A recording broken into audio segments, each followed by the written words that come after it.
రాష్ట్రంలో అన్ని మతాలు శాంతి పరస్పర స్నేహపూర్వకంగా ఉన్నాయని, కానీ జగన్ రూపంలో అరాచక శక్తి వివాదాలు విద్వేషాలు రెచ్చగొట్టేందుకు ప్రయత్నిస్తుందని తెలుగుదేశం పార్టీ రాష్ట్ర అధికార ప్రతినిధి సిరిపెల్ల రాజేష్ అన్నారు. కాకినాడలోని జిల్లా తెలుగుదేశం పార్టీ కార్యాలయంలో ఎమ్మెల్సీ పేరబత్తుల రాజశేఖర్ తో కలిసి ఆయన మీడియాతో మాట్లాడారు.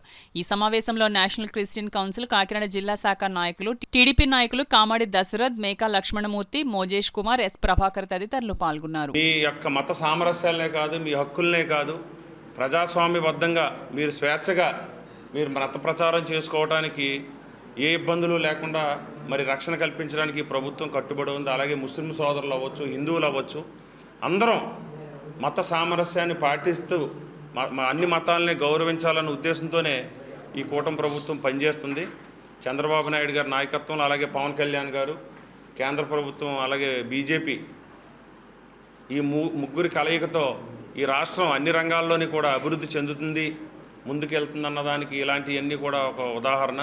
ముఖ్యంగా మన రాజధాని విషయంలో కూడా ఈ కూటమి ప్రభుత్వం ఏదైతే మాట ఇచ్చిందో కేంద్రం సహకారంతో రేపు 2వ తారీఖున కూడా మోడీ గారు మళ్ళీ పునఃప్రారంభించడానికి ఈ రాష్ట్రానికి విచ్చేస్తున్నారు. రాబోయే 2-3 సంవత్సరాల్లోనే పూర్తి స్థాయిలో రాజధాని అభివృద్ధి చేయడానికి మరి కట్టుబడి ఉంది. ఇది కూడా మనందరం గమనించవలసిన విషయం. రాజధాని ఎవరైతే రైతులు త్యాగం చేశారో 33,000 ఎకరాల పైచిలుకు, ఇది సెల్ఫ్ ఫైనాన్స్ ప్రాజెక్ట్. ఇది ఎక్కడా కూడా ప్రజలు ట్యాక్సుల రూపంలో కట్టిన ₹1 కూడా రాజధానికి ఖర్చు పెట్టకుండా దానిగానే అభివృద్ధి చేసుకునే విధంగా చంద్రబాబు నాయుడు గారు ఒక విజనరీ లీడరు అనే దానికి ఇది ఒక ఉదాహరణ. మనం గతంలో ఉమ్మడి రాష్ట్రంలో హైదరాబాదు అలాగే సైబరాబాద్ని ఎలా డెవలప్ చేశారో దానికి మించిన రాజధాని అమరావతిని నిర్మించడానికి కూటమి ప్రభుత్వం కట్టుబడి ఉంది. అదేవిధంగా పోలవరం ప్రాజెక్టు, అలాగే ఎక్కడైతే ఈ రాష్ట్రం ముఖ్యంగా పరిశ్రమలు ఎక్కువ తీసుకొచ్చి ఇక్కడ ఈ రాష్ట్రంలో ఉన్న ఎక్కువ నిరుద్యోగ సమస్య ఉంది. చదువుకున్న యువత మరి ఉద్యోగాలు లేక పెడదారిన పెట్టే పరిస్థితి.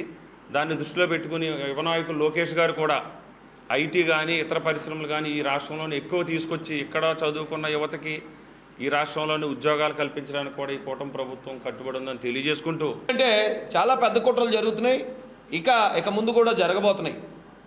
ఇలాంటి విషయాల్లో మీరు రాష్ట్ర ప్రభుత్వంలో విషయంలో కానీ రాష్ట్రంలో ఉన్న ప్రజల విషయంలో కానీ మీరందరూ కూడా బాధ్యతగా ఇప్పటివరకు వ్యవహరించారు. ఇక నుంచి కూడా బాధ్యతగా వ్యవహరించాలని హృదయపూర్వకంగా మీ అందరినీ కూడా రిక్వెస్ట్ చేస్తాను. దీంతోపాటు క్రైస్తవులకి అలాగే పాస్టర్లకి ఈ మ్యారేజ్ సర్టిఫికేట్ల విషయంలో కానీ ఆ మ్యారేజ్ రిజిస్ట్రేషన్ విషయంలో కానీ కొన్ని సమస్యలు ఉన్నాయని మా ద్వారా నారా లోకేష్ గారికి కూడా తీసుకెళ్ళడం జరిగింది. వారు కూడా మహానాడు అయిపోయిన తర్వాత దీనికి సంబంధించిన విషయాల్లో ప్రభుత్వం నుంచి మనం చేయాల్సింది మనం చేద్దామని చాలా సానుకూలంగా నారా లోకేష్ గారు కూడా స్పందించడం జరిగింది. కాబట్టి ఈ ప్రభుత్వం ఇది మంచి ప్రభుత్వం. కుల మతాలకు అతీతంగా అన్ని కులాలకి అన్ని మతాలకి న్యాయం చేసే ప్రభుత్వం ఇది. ఎందుకంటే గతంలో కూడా మీరు చూసారు, ఇమాములకి మౌజాన్లకు కూడా గౌరవ వేతనాలను రిలీజ్ చేసిన ప్రభుత్వం. అలాగే హిందూ ధర్మానికి సంబంధించి ఎక్కడ ఏ విధమైన లోటుపాట్లు లేకుండా హిందువులందరికీ హిందూ ధర్మానికి కట్టుబడి అన్ని మతాలను కూడా కాపాడుకుంటూ ముందుకెళ్తున్న ఈ ప్రభుత్వానికి ప్రజలందరూ కూడా అండగా ఉండాలి.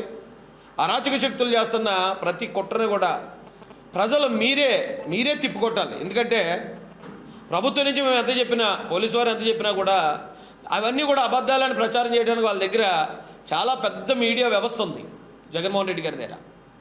ప్రతి ఇంట్లోకి, ప్రతి వాట్సాప్ గ్రూపుల్లోకి, ప్రతి ఫేస్బుక్లో, ప్రతి యూట్యూబ్లో కూడా దూరగలిగిన గొప్ప నెట్వర్క్ని, ఐపాక్ అనే ఒక నెట్వర్క్ని ₹100 కోట్ల వాళ్ళు నిర్మించుకుని ఉన్నారు. కాబట్టి మేము చెప్తున్న వాస్తవాలను కూడా బయటికి తీసుకెళ్ళడానికి సహకరిస్తున్న మీలాంటి మీడియా మిత్రులందరూ కూడా హృదయపూర్వక ధన్యవాదాలు కూడా తెలియజేస్తారు. 8,427 మంది పాసెస్. ఈ పాసెస్ ఎవరైతే లబ్ధిదారులు అవుతున్నారో వీరు కేవలం చిన్న సంఘాలు నడుపుకుంటూ ఈ వేతనం వస్తే మా చర్చెస్ డెవలప్ చేసుకోవడం చేస్తాం, లేదా చర్చ్ కరెంటు బిల్లు కట్టుకుంటాం అన్న స్థాయిలో ఉన్న పాస్టర్స్. అలాంటి పాస్టర్స్ అందరినీ మన ముఖ్యమంత్రి గారు దృష్టిలో పెట్టుకొని వేతన విషయంలో వారి ముందడుగు వేయడం, అసెంబ్లీలో తీర్మానం చేయడం, జీవోని విడుదల చేయడం. అలాగనే గత కొద్ది కాలం కిందట 3 నెలలకు మాత్రమే జీవోని విడుదల చేశారు. ఆ తర్వాత మేము గౌరవనీయులు రాష్ట్ర సభ్యులు సానా సతీష్ గారి ఇంటికి వెళ్ళి వారికి రిప్రజెంటేటివ్స్ ఇచ్చిన వెంటనే 3 నెలల గౌరవేతనం రాత్రికి రాత్రే 7 నెలలకు గౌరవేతనాన్ని మంజూరు చేయడం జరిగింది. ఆశ్చర్యం అనిపించింది. ఒక పాస్టర్ గారు నాకు ఫోన్ చేసి జీవో విడుదల చేయకుండా రాత్రికి డబ్బులు ఎలాగొస్తాయంటే అక్కడ డిపార్ట్మెంట్ వారిని మన ఎమ్మెల్సీ గారి దగ్గరుండి ఆ పనులను చక్కబెట్టి రాత్రి 12 గంటలకు ప్రభుత్వ అధికారులు ఈ వేతన విషయంలో పనిచేశారండి. మరి అంతేకాకుండా వారు చెప్పిన విషయం ఏంటంటే 8,427 మందికే కాకుండా రాష్ట్రంలో ఇంకెవరైనా అర్హులు ఉంటే వారందరికీ మేము గౌరవవేతనం అతి త్వరలోనే పెట్టుకోవడానికి అమలు చేస్తున్నామని చెప్పేసి ఆ విషయం కూడా ప్రభుత్వ అధికారులు మాకు తెలియజేయడం జరిగింది. కాబట్టి ఈ విషయంలో మన మాస్టర్ రాజేష్ గారిని మేము విజ్ఞప్తి చేస్తున్నాం. రాష్ట్రంలో దాదాపు ఒక 5,000 మంది పాస్టర్స్తో సీఎం గారికి థ్యాంక్స్ గివింగ్ మీటింగ్ పెట్టాలని వారిని అడగడం జరిగింది. వారు లోకేష్ గారితో మాట్లాడుతూ ఉన్నారు. మరి ఆ మీటింగ్ కూడా వెంటనే పెడితే కొన్ని క్రైస్తవులకు సంబంధించిన అంశాలపై మాట్లాడి వారికి థ్యాంక్స్ చెప్పి రాష్ట్రంలో ఉన్న ప్రతి పాస్టర్ తరఫున మేము కృతజ్ఞతలు తెలియజేస్తున్నాం.